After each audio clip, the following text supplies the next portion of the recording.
let me diss Thug and Mariah the Scientist if you're Glorilla, who's already on top of the world.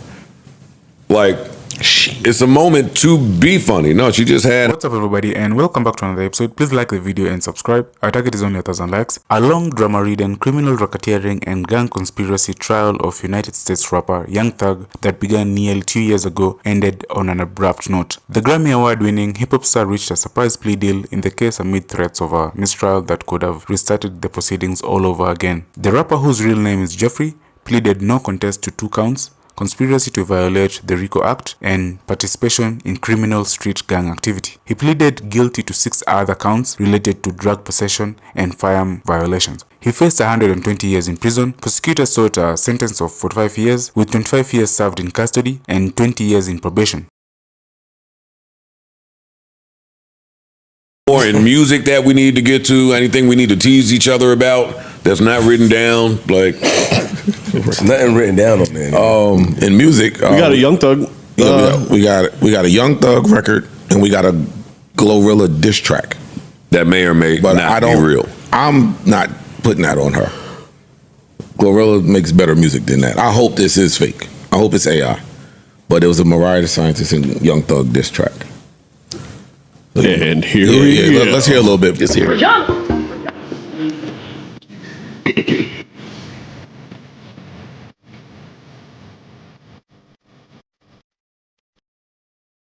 I hate the is it real, is it fake era. But it ain't just music. This should go for everything, man.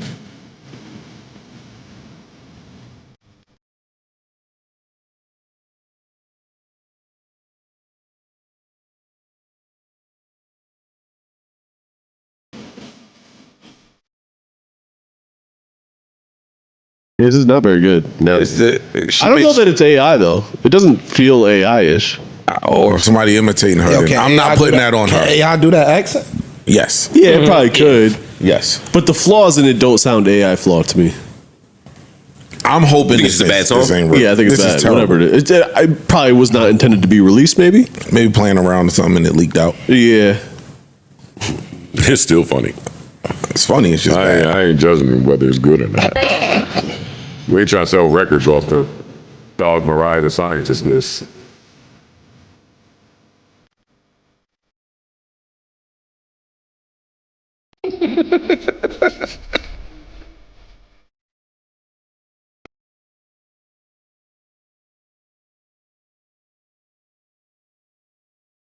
That nigga look like Sinead. Yo, y'all niggas crazy. That's some funny shit. I don't know what y'all talking about. It's hilarious. It's funny. Oh, shooting up, spit out steak. Whoopi Goldberg by the... All right, boys, come on. All right. I mean, you know, clowning and jokes. I hope it is her. I hope it ain't. I hope it's her. You think she's better than that, huh? Yeah. I don't think you always got to be good. What you mean? There's nothing good coming from let me diss Thug and Mariah the Scientist if you're Glorilla, who's already on top of the world. Like, it's a moment to be funny. No, she just had however many Billboard charting. Like, she's having a year. And she got smart people behind her. So they would say, that's why I don't. Dog, that's the reason why. We're not doing this. We're not doing this. If you want to do something on some play, skit type shit, and again, I don't know if this is fake, AI, real, I don't know. But Glorilla's brand, I like Glorilla's brand responding like that. Because that's Glorilla's brand. I'm the hood ratchet bitch from Memphis. And yeah, I like some clown shit. Yeah, I like it. I do. We got some Thug, which this I like. Did like. This I like. A lot. This song was hard, but I ain't never heard this nigga do so much whining. This nigga's like, hey, the nigga put it on the track. The nigga hurt for real. That's what we all took from the interview, is that this nigga's really hurt. Yeah. All this is hard. This shit is this is hard. I'm not gonna say. This is horrible. Hard. Oh yeah. This is fire. The song is 7 minutes long, so we're probably not gonna play it. Yeah, but we gotta let Let him get some shit off though. Story Lanes rock. Story Lanes. We gotta get a beat drop. It's kind of a long intro, if I remember. It is. I don't It care. is. Yeah. It's It's a long hard. intro. It's dope though. So sorry. And the day time I thought the beat was going to drop, nope. He just kept going.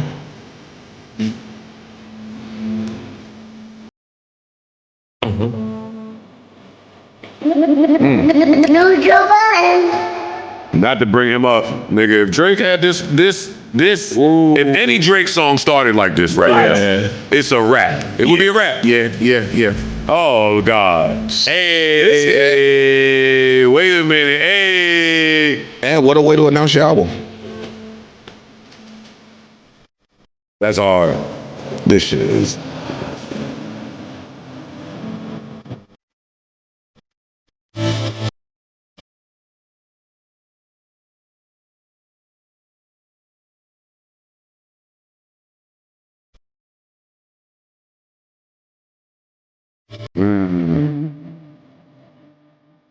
I see you. Talking to me, you think? It's still pillow talking if it's on a jail phone call. Yeah. Young Thug, you be pillow talking. Hey, pause this for a minute. was pillow Enough of talking. this. Yo, you be pillow talking. We heard it's been released. Right. It's out there. It was released so much that the jail stopped it. They said, All right, enough. there's too many vocals out there. We can't. You be pillow talking, nothing wrong with it. And you sound like you pillow talk with the best of them. Yeah, you give it up in that pillow. Anytime you was pillow talking, Mariah the Scientist didn't sound surprised.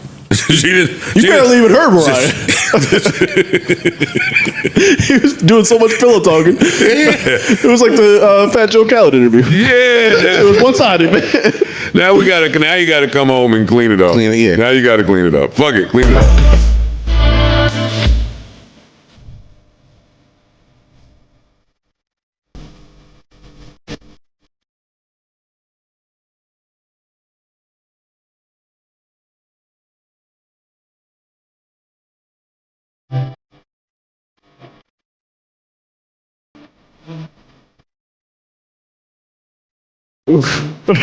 Yeah. That's an awkward one.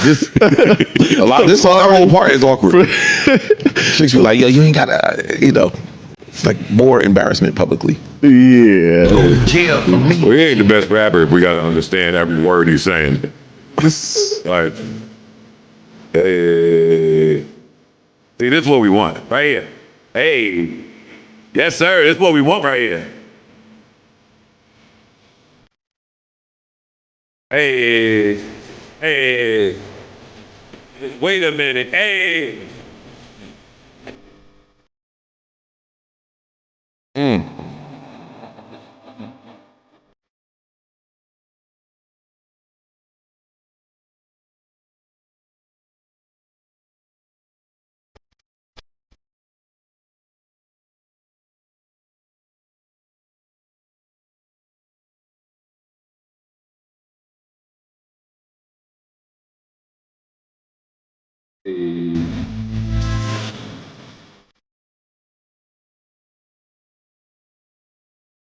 Stop it. This is hard. I'm trying to get this.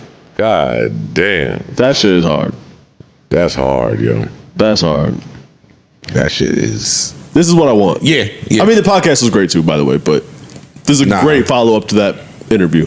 It's a great way to clear up. Well, all them leak calls and all of that shit. Like, yo, y'all know how we really talk. Like, and I'm gonna talk to y'all publicly, Right. so that the public can hear. Yeah. You know what I'm saying? Vulnerable. Yeah. I'll fuck with it.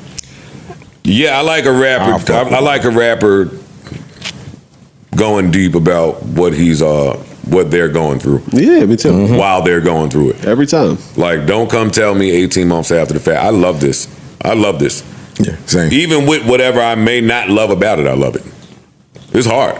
I respect it. Like you said, the shit that I don't like, I don't even care.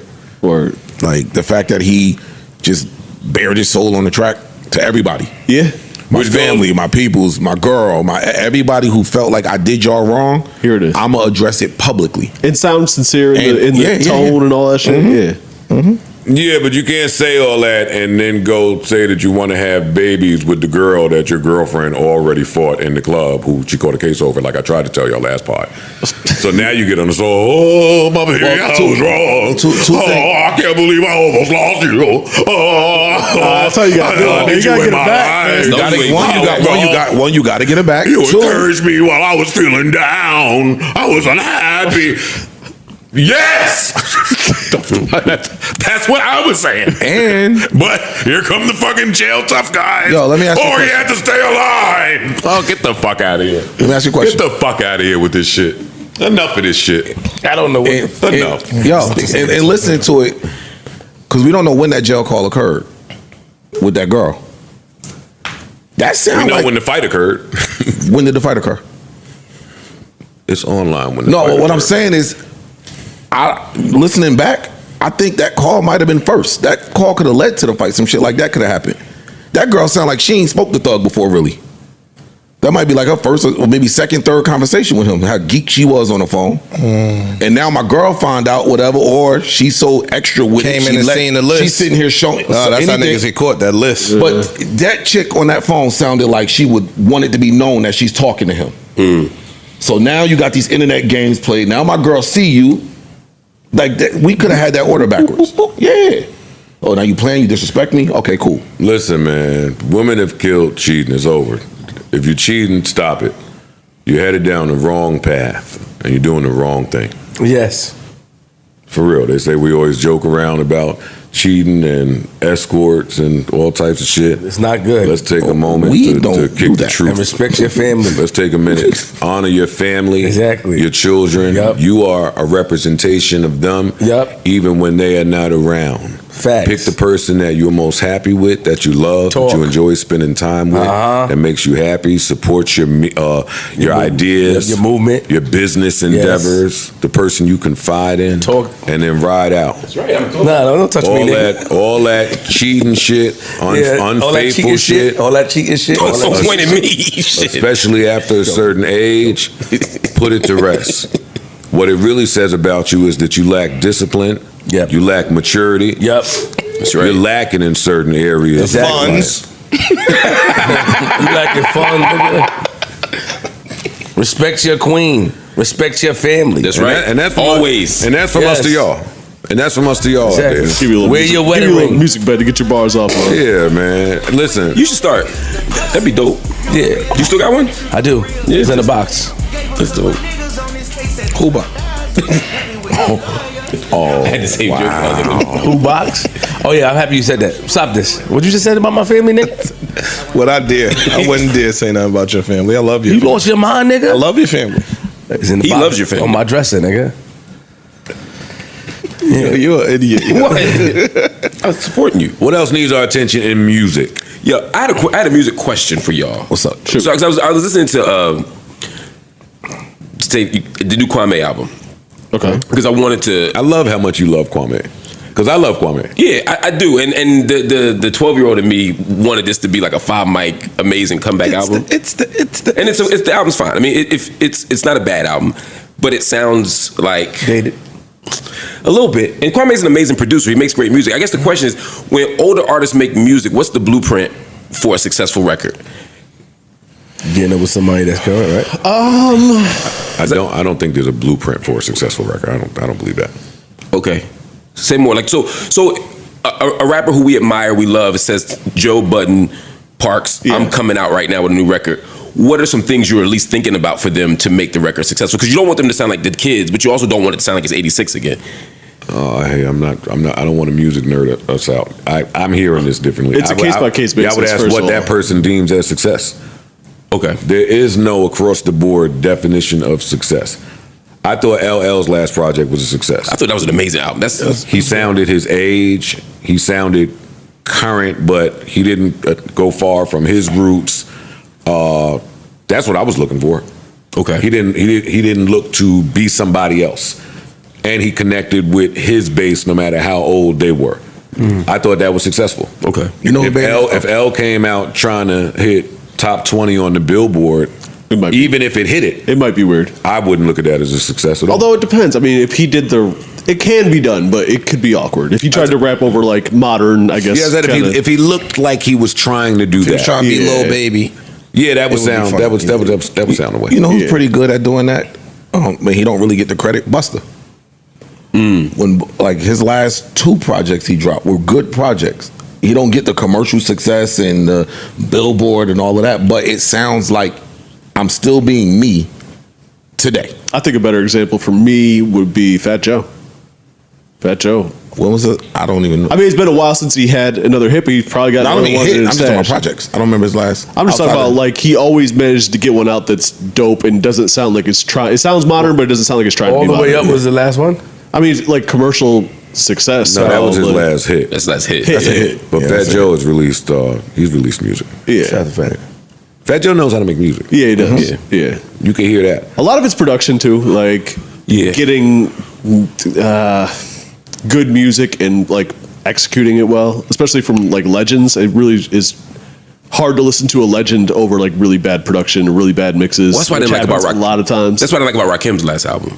Okay. I was like, the sound was a little dated to me, and it just wasn't great production. I know some of it he did, which is why he put it out. I was like, I wish he had gotten some support on that. Whereas like when Tribe made their final album, it was like a masterpiece, partly because of the lyrics, but also because it's top flight production. With LL, to me, what I loved about LL is not just the raps, is that he wasn't chasing hits, but he did have a modern sound. Like it still sounded like the album came out in 2024. Yeah. Right. You know what I mean? Which is different than some people who don't split the difference well. And the last Wu album was like that. So I'm always trying. But then I see so many people swing and miss. And while we naming all these old niggas, I mean, Nas. I was waiting for him to stop. I was going to say, Nas. Nas kind of set a It's blueprint Nas. for that almost. That's And great. I'm got with a current producer Right. where I could still be me. The key important part is still managing to be you. Like sometimes you hear people trying to be like it's just said. If he's trying to be a little baby, it ain't going to resonate right. It also depends on how distinctive of a sound they have, because we got a new Mobb Deep record today, and it sounds like a Mobb Deep record. You know what I'm saying? Like, if you have that distinctive a sound, just give us your sound.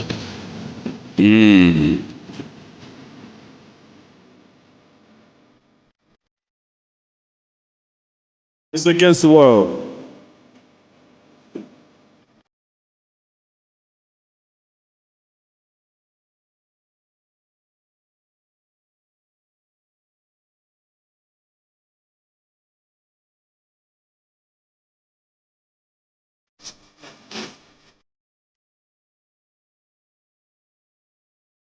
It just sounds like a Mobb Deep Yeah. or Prodigy Love how that shit record. sound. You know what I Yeah. mean? Like, it doesn't sound like it's weird. It don't sound like you're trying to be something you're not. Right, right. So if you have that distinctive sound, I think just staying with that kind of distinctive sound is important. But I don't think there's anything wrong with them going into camps with the younger artists, but and still keeping their sound, but seeing how they could be able to adapt to.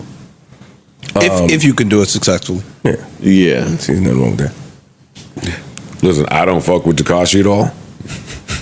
However, if Shotty and them niggas was standing behind him during his little Young Thug diss, he's out of here. I didn't know that happened. You hear it? Yeah, yeah. This one.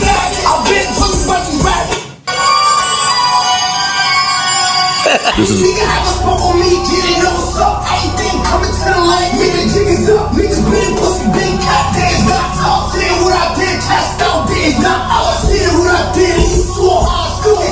dog. Y'all lucky that we don't fuck with this nigga.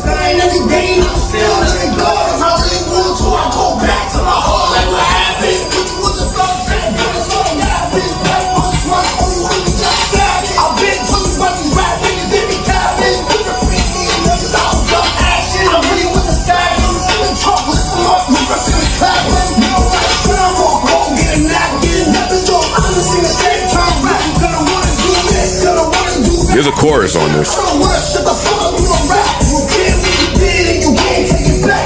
Oh, I think that's the chorus. Oh, that's the chorus. Oh shit.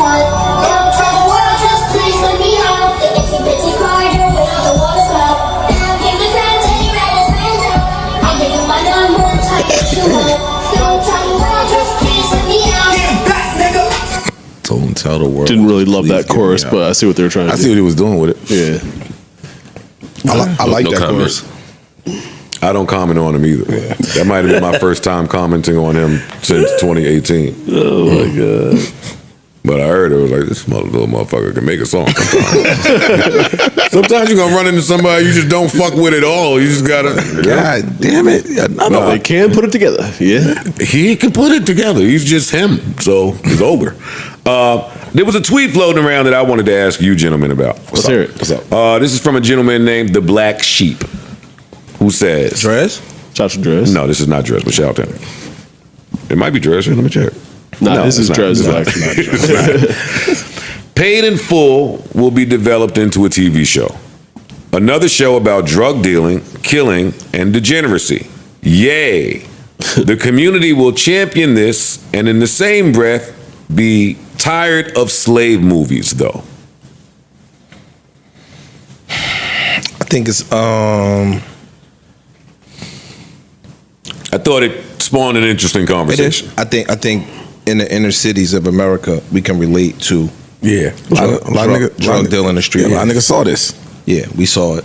A lot of people identify with it. Nobody lived a slave life, so it's something that's unrelatable to a lot of people. Like you read it in historical context, but you didn't see it. You don't visually or emotionally tied to it. Like niggas had uncles that was in the streets, or aunts that was getting high, or brothers that went to jail or was doing those things. So some of that shit takes you back to a time period that we actually lived. So what you're saying is you understand one being romanticized. No, I just think the one relatability not. piece is what allows people to say, oh, okay, cool. Whereas the slave shit, because you said that we said, yo, we tired of slave movies, which I don't say, but we're tired of slave movies. I think people don't necessarily relate to the slave movies. And not just that, in a lot of these, Paid in Full, Power, all of that shit, they make the drug dealer look like the hero. True. The winner. True. Like, ain't no black winners in slavery, in slave movies. Nat Turner. But they don't, in the slave movies, they don't make it look Powerball. like they're not lifted up as What drug dealer the won champion. in Power? No, I'm just saying that But Ghost was a fly. I mean, during the show. Yeah, during the show. Okay. Fly nigga, nice penthouse, Yeah. moved around in stealth kind of dope way. So it kinda But do you think that there are parallels between the content that y'all are referring to and the slave content? I don't outside think of- that's what the question. Oh, I'm sorry. Outside to of the them money. both, no. Outside of them both being, how can I say, Because what they say about the slave movies Is we tired of hearing? We tired of saying? is we trauma. We continue to let these companies and these white people tell our story, which is the same story of slavery. How they depict us and why they depict us that way is to keep us programmed To and be subservient. indoctrinated. There's a whole. Stay there. So, But when do you you s- think that there are parallels between that and? Because I think when you see disagree with Ghost, that part. you see the opposite of that. Like if you see a slave movie and you see these niggas being subservient, being whipped, being all of those things, and then you see Omari Hardwick putting on a tailor-made suit, walking outside, Owning the club. looking like fly. Yeah, so I think he won. It looks like. it looks like he won until the end. So I don't think the two are parallels. I think they both could be detrimental to our communities, but I just think that it's different. I think one is relatable and one is not, and so I think that's why niggas welcome that. But is it the same result? Like in listening to y'all, one is dressed up, so it's pretty, but the result is jails, deaths, and institutions. Yeah, I think the drug one is more dangerous. Please expound. Because, I mean, first, I get why people are For some of the reasons they're saying, but go ahead. Yeah, exactly. I mean, people are drawn to heroes, right? Everybody wants to see themselves as a hero. And drug dealers are heroes. And we love outlaws. I mean, that's what made blaxploitation so great, is that you got to see niggas was beating people up, doing karate, Beating up white people. beating up white people. They were winning, whatever winning looks like to you. And that's why we love the drug dealer, because there's agency in it. There's I get to determine my own destiny. I get to create my own path. And I get to quote unquote win. I think the problem with the slave movies, quote unquote, is not that people are enslaved. It's the kind of stories we tell.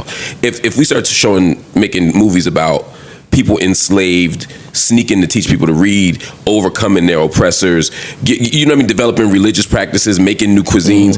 You know, there's different kinds of stories about slavery you could tell where we would be heroes in it. We don't tell those stories, and I think to the point, Hollywood doesn't want those stories told. They want us to believe that we had a history that started with slavery, not a history that was interrupted by slavery. And so that's why they tell the story that way. I think these stories have a greater sense of empowerment attached to them, but the problem is the reason I say they're a greater detriment. He read that little line somewhere. He smoked that line. He might have wrote that line. You know, that's Miz we talking about. Miz, that's you. That's you. Y'all want to learn the truth? Interruption, man. Yo, see, here you go. You got a pamphlet on you. What did he say again? What did he say? Say it one more time. Slavery started our history. It didn't start our history. It just interrupted our history. Yeah, nah. That was fire. That was a bar right there. You smoked that, Miz. But if you think about like the problem with the drug dealer movies is you walk away feeling empowered, like, yo, I could be this person, that person, I can control my own destiny. But then you start to believe the drug dealing is a real path out, and it's not. I mean, for 99% of the people, you end up incarcerated, and you lose sight of the fact that you're killing the whole community to do it. And we romanticize the drug dealer and demonize the drug addict. You know what I mean? As if they're, you get what I'm saying? As if they're not connected. You can't have one without the other. So when you have that kind of relationship, it's even more dangerous to me than the slave movies. So I'd rather see 10 slave movies than 10 drug dealer movies. Well, that's where I jump off. But I agree with your points before that. At that level, I'm saying at the level of if I had to pick one, I think we can do both. I don't dislike. I mean, I love all the movies, but if I had to pick one in terms of what's going to do less harm to us, I'd rather us learn about the history of slavery than have a bunch of Nino Browns. There you have it. And I don't think that's just applicable to us with regards to the drug dealer movies because we praise white movies tremendously. All of the white movies that worship drug dealing, guns, organized crime, violence, everybody, Godfather's in everybody's top 10. Niggas love Heat, niggas love Casino, niggas love all of these movies. When a white person is being portrayed as the quote unquote gangster or bad guy, we give them critical acclaim. When we are being portrayed as the quote unquote bad guy, we look at it with a skewed view. I think that takes the conversation elsewhere because there are no white slave movies. I said I took away the slave piece. I'm talking about just the gangster shit. If you take away the slave piece, then we love shit. We love all the movies. If you take away the slave piece, I think the point. But they don't look at them like they detrimental. They don't look at Godfather like it's detrimental. They don't look at Heat like it's detrimental. They don't look at Casino like it's detrimental. You understand what I'm saying? These niggas was killing niggas, burying them in the desert. We don't look at it. We like, oh, that's fat. Hit that nigga with the aluminum. Whack. Like, we look at it with a different lens. That's what I'm saying. I think that because my man's question wasn't really about that. He just saying, why do we look at one like we tired of these, but we look at these like we can't get enough of these? You got a point because I'm sitting there thinking like Breaking Bad is a lot of people's one of their top TV shows, and you don't even look at it that way. You don't look at it like they selling drugs. Teacher selling niggas drugs. love Ozark. All of that. They was committing every crime in the book in fucking Ozark, and niggas don't look at it. It's like relatability. Yeah, I think it's relatable. It's just all about relatability and what you want to be or become. Like you go outside and you see these people, all the drug dealers that you know or in your life or that you watch. Nice cars, women, that thing. So you like to watch somebody come from poverty, and in the end, even though we don't think about what happens at the end, we don't think about the jail just to see once they make it out. We like the steps, we like the pattern, flash it, and the pattern. Right I want that. Yep. You think they won? Weeds. It's short-term sight. The show Weeds on Showtime was a white suburban bitch that started hustling, selling weed, and I think we're far away from the point of this tweet. I think it's progressing the conversation. Yeah. I think we just moved the conversation. But to Homeboy's point was we shun one, but we you praise can't the move other. it to where we're moving it to. I'm with y'all. Y'all naming the fire white shows that's on bullshit. But I think it's just, those are the people that are also responsible with the telling of their story and the whitewashing of ours.